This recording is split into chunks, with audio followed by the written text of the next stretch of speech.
Was there any protection against cold welding actually on anything that went up with the Apollo missions? Not that I've ever been able to find out. There's even a mention of it. That is an odd thing, isn't it? I'd like to bring back another point here. The recovery of this strange piece of Apollo hardware in the Bay of Biscay by Russians. Now, if I was a Russian, this would be a perfect opportunity because, of course, there was the space race. So the two superpowers, the USSR and the USA, were locked in this battle to win everything in space. Now, the first decade of the space race, I think it's fair to say that the Russians had a decisive lead. They got the first rocket up, the first man. They got all the major firsts up in space. Now, when the Americans landed a man on the moon, that must have severely dented the Russians' pride because they would have realized that essentially the Americans are just as good as they are, and they were no longer trailing behind them. Now, if it turned out that they hadn't really achieved what they claimed to have achieved, then that's a disallowed goal. It's 1-0 again. So if I was a Russian and I caught the Apollo program red-handed, faking stuff by dropping craft where it shouldn't have been when they're supposed to be flying them to the moon, I'd do what they did with Gary Powers on the aircraft that they captured, the U-2's pipeline. I'd put a signal. Look here, everybody, the Americans are fooling the world. Yes, they did. They didn't, Marcus, they didn't do it. They must have collaborated with this hoax because they must have known right back from Apollo 8. They must have, because they had the means to find out themselves. You know, unlike the other countries of the world, they had the means. Of course, as many other countries do now, but at that time it was only the Soviet Union that also had the means. So they obviously went along with it. Also, Russia played games at a very, very sophisticated level. They're the best chess players in the world, aren't they? Yes. They're very good at game theory. Now, in September 1968, the Russians launched an unmanned craft to the moon. It's called Zond 5. It orbited the moon and it returned to Earth. On that craft were two turtles, we call them tortoises, i.e. life. There were other things, plants and seeds, but there were two live creatures. I would imagine they got a little bit upset and glad to get back to Earth, but they were alive.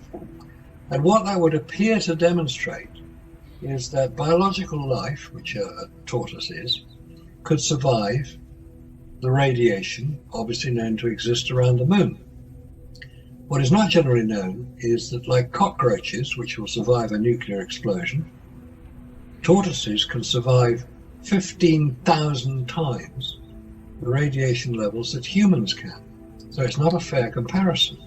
Yeah. But what the Russians demonstrated was their ability to launch a craft to the moon, to orbit the moon, and return it to Earth in September 1968. That was the catalyst for Apollo 8, because Russians, being fairly clever in some respects, they put on the Zond 5 craft, they put a tape recorder with a voice saying, "Wow, I can see the moon, I can see the craters, I can see it, it's a lovely sight," or worse, that effect, implying that there was somebody on board that craft. They wanted to fool people into thinking there was people, it was a manned mission. That it was a manned mission. Oh, dearie me. It was what precipitated the whole Apollo 8 fiasco, because America had to be seen to do something to counter this.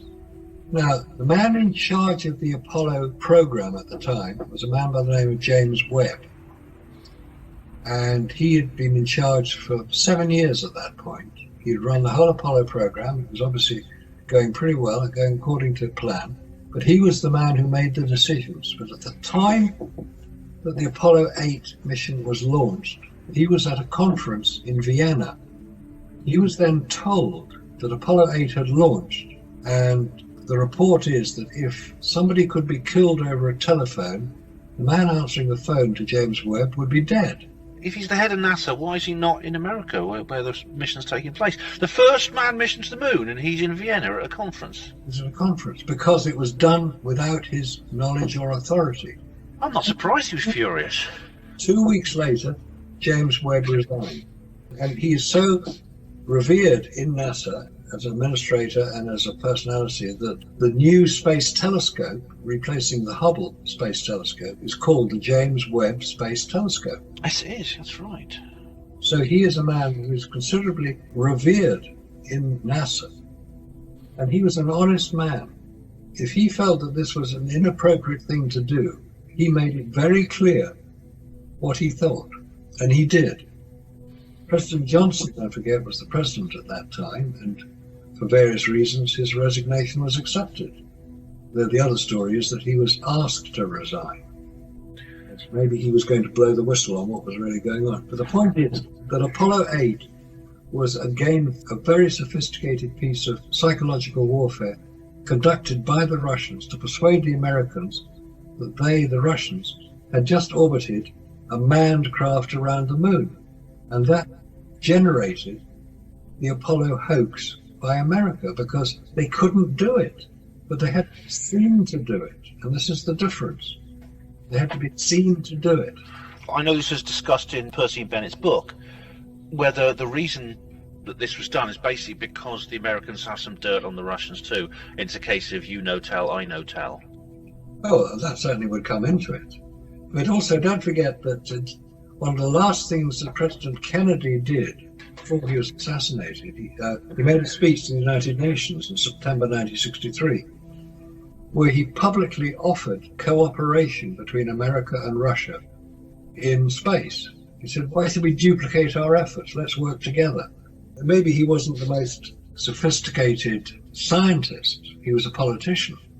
He could see that spending these vast sums of money on the Apollo program, because it was getting more and more expensive, it would be much better to do as the title of that book, which interesting excerpt from, For All Mankind, the Apollo 11 plaque, which says we came in peace for all mankind.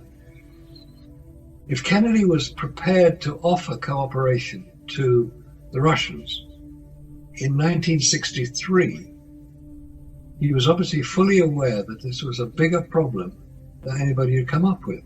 Now, at that point, Khrushchev was the General Secretary of the Communist Party at the time, President of Russia. He refused the offer. And the reason for that is that he did not believe that America could land a man on the moon, and he wanted to force them to fail. Incredible, because I mean, Kennedy must have been a bit haunted by the speech he gave in '61, the State of the Union address, which was just after Yuri Gagarin had gone up, and everyone was absolutely aghast at how America had fallen behind so far. Because once you get the first rocket up and you get the first man in space, you get the first astronaut, where else do you go from there? And the answer is, in terms of manned spaceflight by the technology at the time, and indeed the technology that's publicly available now, it is literally a landing on the moon and astronauts on the moon. That is the only place to go. After that, because it's literally like the two poles of the Earth, it's like a finite thing, because once you've got the moon done, then the next is Mars, which is like 100 times more difficult. So it's the moon or nothing. And so Kennedy had to say this. He had to say, we're going to land the man on the moon and return him safely to Earth. Which was a very dramatic speech, and at that point, the only American who had been into space was Alan Shepard, and he'd only gone up and come back down again. He hadn't even gone into orbit. The first American to orbit was John Glenn in 1962. So they were playing catch-up all the time. But they knew perfectly well that there were major problems of traveling in space, not least of which is the problem of radiation. Now, at that time, Russia didn't have the deep space tracking network that America set up. And they were using the Jodrell Bank Radio Telescope near Manchester. The director of the Jodrell Bank Telescope at the time was Sir Bernard Lovell, as he became, and he was cooperating with the Russians to track their craft with the full knowledge of the British and American governments, and nothing secret about any of it. Bernard Lovell went to Russia several times, and one of the questions he asked was, when are you going to land a man on the moon? Because they'd got the rocket, they developed the rocket called the N-1 rocket. They developed the craft to take cosmonauts to the moon, which is a circular craft. And he asked the Soviets, when are you going to land a man on the moon? And they said, when we can ensure his safe return due to the dangers of radiation. So the Russians were fully aware that radiation was a major problem of sending humans. Humans need to be protected as well. How do you protect humans? This was only discussed in relation to the Apollo mission many years after the Apollo missions had ended, when people like us started asking these questions. Exactly. Now, going back to Apollo 13, so if everything to do with the Apollo missions was a charade, it was just done for publicity's sake, was the the incredible thrill, that is the incredible fear and worry and then relief and elation of Apollo 13, part of this big narrative? Yes, it would all have been planned carefully in advance. There are sophisticated thinkers in America who would be able to work all this out. They would work out what could happen, what should happen, what might happen, and what we do if it does. Every contingency would have been taken into account. And also, America are very good at visual publicity. It's called Hollywood. I'm not saying that Hollywood got behind it, but they may well have been able to provide considerable amount of technical advice. I mean, just as an example, there was a recent film about Apollo 11. It's part of the 50th anniversary of it, and it was a film of Apollo 11. And you see this magnificent shot of the Apollo 11 rocket taking off in this film. And you think, oh, maybe they got some film from the official launch. No, they didn't. They built a 14-foot high rocket on a stage set and launched it. The whole thing was faked. If you've seen the film about Neil Armstrong, the film is called First Man. In that film, we see him flying in the X-15 plane. We see him flying in the Gemini spacecraft. And when you see the film set on which that Gemini spacecraft is constructed and created, it's a film set. It's a soundstage. On film, it looks very, very persuasive. You think, how did they get such magnificent shots of the Gemini craft? Gemini 10, when Neil Armstrong was flying and he had to control the craft when one of the thrusters stuck open. He was a very brave pilot. But it is certainly not beyond the realms of possibility that the whole thing was created. Not by Stanley Kubrick, before anybody says so. Stanley Kubrick was busy getting 2001: A Space Odyssey released. But it didn't need a film director, it needed the special effects people to contribute to it. And that is what we see. We see the special effects of sophisticated Hollywood techniques. Well, it certainly made Apollo 14 more exciting, didn't it? And indeed 15, 16 and 17. Because I suppose once people realised more perhaps of the danger. Yes, could well have been. But also, don't forget, on Apollo 15, 16 and 17, they took their little buggy with them, didn't they? That's right, these were much more ambitious missions. And, this would be good to get you back another time, Marcus, and perhaps we could go into that in more detail. But right now, we've come to the end of this particular programme, and it's been great having you on the show again. Well, thank you, Ben. Really appreciate coming on. It's good to explain, because you asked such good questions. But you have several websites you want to talk about before we go. One is owlist.com, and you have contributed to that quite a lot.